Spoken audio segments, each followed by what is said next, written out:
बिस्मिल्लाहिर्रहमानिर्रहीम। अस्सलाम वालेकुम स्टूडेंट्स, मैं हूं Mudassar Farooq and you are watching education for you. इस वीडियो में हम बात करेंगे फ्यूचर इंडेफिनिट टेंस की। फ्यूचर का हमारा पहला टेंस, तो आइए हम इसको स्टार्ट करते हैं। सबसे पहले उर्दू में पहचान। उर्दू में पहचान क्या होगी?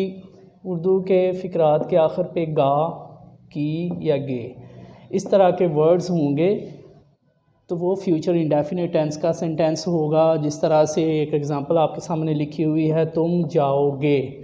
तो अगर आप देखें तो एंड पे ये गाफ बढ़िए आ गया है, तुम जाओगे। मैं लिखूँगा, गाफ अलिफ गा भी आ गया है। तो यही पहचान है, फ़ौरन आप पहचान जाएंगे कि ये फ्यूचर इंडेफिनिट टेंस का सेंटेंस है। बहुत सिंपल है इसकी पहचान, आपने इसको जहन में बिठा लेना है कि पहचान में, शिनाख्त में इस तरह के वर्ड्स अगर आएंगे तो वो फ्यूचर इंडेफिनिट टेंस का सेंटेंस होगा। यानी कि आने वाला जो टाइम है, अभी जो काम करना है वो फ्यूचर में उसको परफॉर्म करना है। अभी वो मौजूदा तौर पे वो नहीं हो रहा, ना ही पास्ट में वो परफॉर्म हुआ है, बल्कि आने वाले टाइम में उसने परफॉर्म होना है। हमने वो काम करना है आने वाले टाइम में। तो इससे यही शो हो रहा है, तुम जाओगे।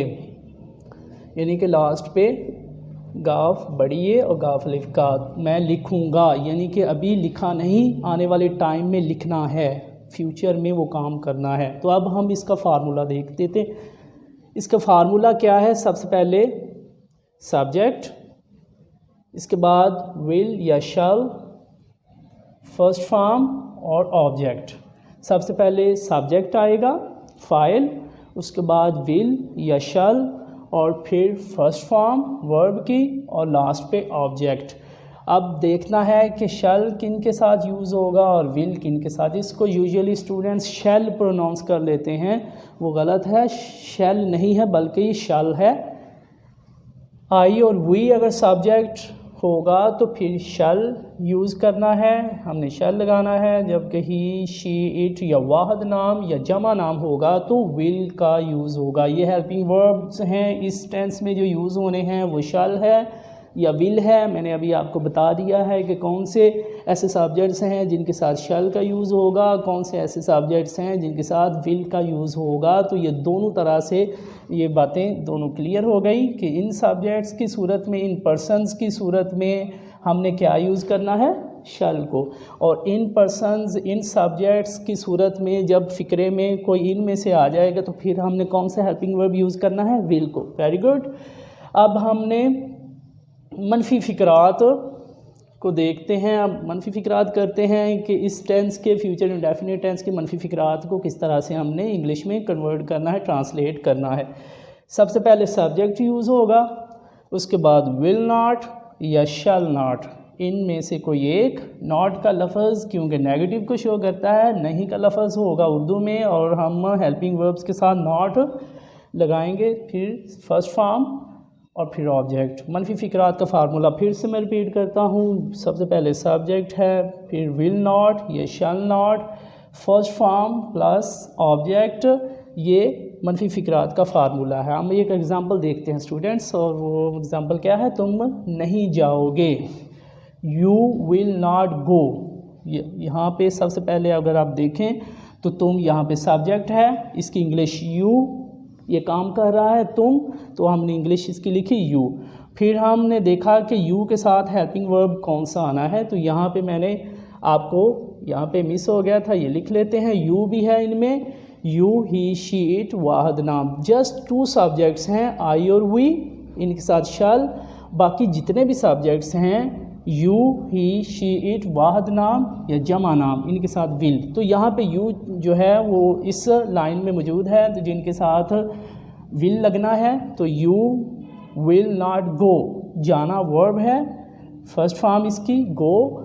तो ये टेंस भी फ्यूचर इंडेफिनिट का है, बहुत सिंपल है इसकी पहचान। तो इसको हमने इंग्लिश में इस तरह से बना लिया, you will not go. You subject है, हेल्पिंग वर्ब, विल इसके साथ, यू के साथ लगना है, क्योंकि यहाँ पे मैंने आपको बता दिया है कि विल हेल्पिंग वर्ब कौन से सब्जेक्ट के साथ लगना है। तो इनमें यू भी है, इसके साथ विल है, फिर नॉट नहीं, और गो। एक मुकम्मल सेंटेंस ये बन गया, यू विल नॉट गो। तो यहाँ तक आपको उम्मीद है कि क्लियर हो गए होंगे पॉइंट्स। अगर अभी तक आपने एजुकेशन फॉर यू सब्सक्राइब नहीं किया तो काइंडली इसको सब्सक्राइब करें और पिछली वीडियोस को भी देखें और टेंसेस को आप सीख लें। यहाँ पे हम बढ़ते हैं सवालिया फ़िक्रात।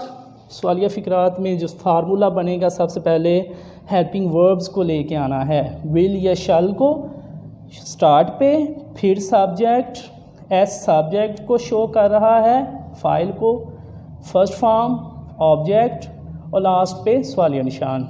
ये फार्मूला है विल या shall, subject, first form plus object और सवालिया निशान। हम एग्जांपल से इसको मज़ीद क्लियर करते हैं। एग्जांपल देखते हैं, क्या वो खेलेगा। यहाँ पे सबसे पहले क्योंकि लफ्ज़ जो है वर्ड क्या आ गया है, तो ये इंटरैगेटिव सेंटेंसेस हैं हम कर रहे, तो ये इंटरैगेटिव सेंटेंस है। क्या वो खेलेगा, विल ही प्ले, क्या वो खेलेगा। सबसे पहले ये हेल्पिंग वर्ब विल यूज़ हो गया, उसके बाद ही खेलेगा एक है, वो की इंग्लिश ही लग गई। अब खेलना प्ले, तो इसकी फ़र्स्ट फॉर्म, क्योंकि ये सवालिया था तो इसके एंड पे हमने सवालिया निशान भी लगा लिया, तो ये एक मुकम्मल सेंटेंस बन गया। विल ही प्ले, क्या वो खेलेगा। तो यहाँ पे अगर होता क्या वो खेलेंगे, थोड़ी सी चेंजिंग मैंने की है, क्या वो खेलेंगे, तो अब खेलने वाले ज़्यादा हो गए हैं, एक सब्जेक्ट नहीं रहा। तो अब यहाँ पे हमने लगाना तो विल ही है, तो हम देखेंगे कि यहाँ पे दे भी लगा लेते हैं साथ साथ एग्जांपल्स के, ताकि आपको भूले ना कि कौन से सब्जेक्ट हैं जिनके साथ हमने विल लगाना है। दे, यू, ही, शी, इट, इन और वाहद नाम जमा नाम हो जाए तो विल। तो यहाँ पे हमने क्योंकि एग्जांपल यू वाली की थी तो इजाफा यू का कर लिया।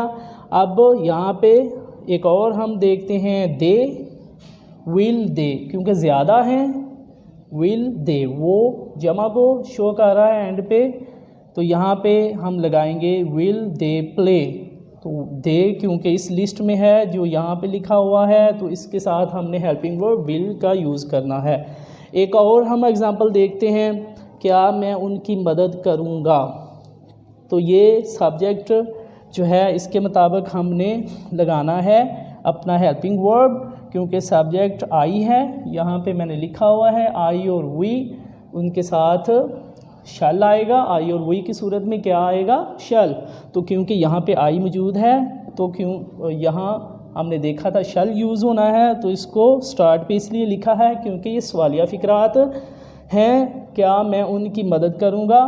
तो इंटरैक्टिव सेंटेंसेस में जो पहचान सबसे मेन होती है वो वर्ड क्या है, या कोई बात पूछी जाए या कोई क्वेश्चन पूछा जाए तो उसकी सबसे बड़ी पहचान है कि स्टार्ट पे क्या का लफ्ज़ है।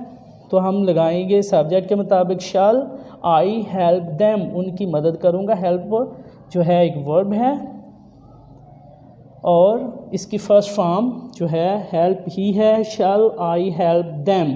तो ये एक मुकम्मल सेंटेंस बन गया। आई होप कि आपको इसकी अच्छी तरह से समझ लग गई होगी। हमने देखा क्या उर्दू में पहचान, फार्मूला देखा इसका, फ्यूचर इंडेफिनिट टेंस का, और फिर हमने ये देखा कि कौन से सब्जेक्ट्स हैं जिनके साथ शल आएगा, कौन से ऐसे सब्जेक्ट्स हैं, ही, शी, इट, वाहद नाम, यू और दे। ये तमाम सब्जेक्ट्स हैं जिनके साथ विल का यूज़ होगा। Subject will not, shall not, first form plus object.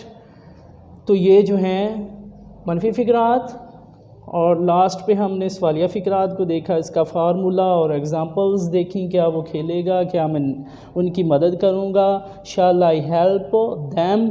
ये कंप्लीट टेंस आपके सामने है, future indefinite tense. Future tenses को हमने स्टार्ट कर दिया, आज हमने पहला टेंस किया है। नेक्स्ट वीडियोज़ में हम future continuous, future perfect tense and future perfect continuous tense करेंगे।